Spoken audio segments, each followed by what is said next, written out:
जी हाँ दोस्तों, भोजपुरी के दबंग स्टार खेसारी लाल यादव ने रच दिया इतिहास। उनका एक सॉन्ग छठ पूजा का आया था, परी खातिन पियरी पिया। ये सॉन्ग यूट्यूब पे ट्रेंडिंग नंबर 1 पर ट्रेंड कर रहा है। मैंने तो पहले ही बताया था खेसारी लाल यादव का ये सॉन्ग ट्रेंडिंग सेक्शन पर जाएगा। गाना काफी लाजवाब और धमाकेदार है और इस छठ पूजा में ये गाना बहुत बज रहा है और इंस्टाग्राम पर काफी रील्स इस गाने पर बन रही है।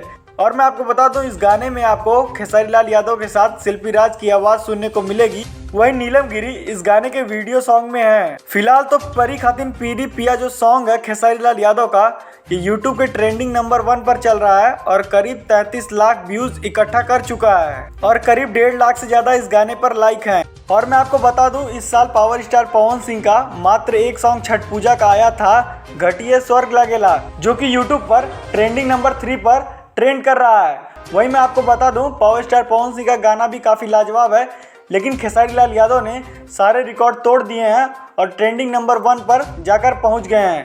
मैं आपको बता दूं, खेसारी लाल यादव ने इस साल छठ पूजा में 3-4 सॉन्ग रिलीज़ किए और इस सॉन्ग का रिस्पॉन्स काफ़ी बेस्ट और लाजवाब रहा। और इस छठ पूजा में कौन किस पे भारी पड़ा, ये वीडियो आपको जल्द 1-2 दिन में देखने को मिलेगा। तो चलिए फिलहाल के लिए बस इतना ही। मिलते हैं आपसे नेक्स्ट वीडियो में। हमारी वीडियो पसंद आई हो तो लाइक शेयर सब्सक्राइब करना ना भूलें।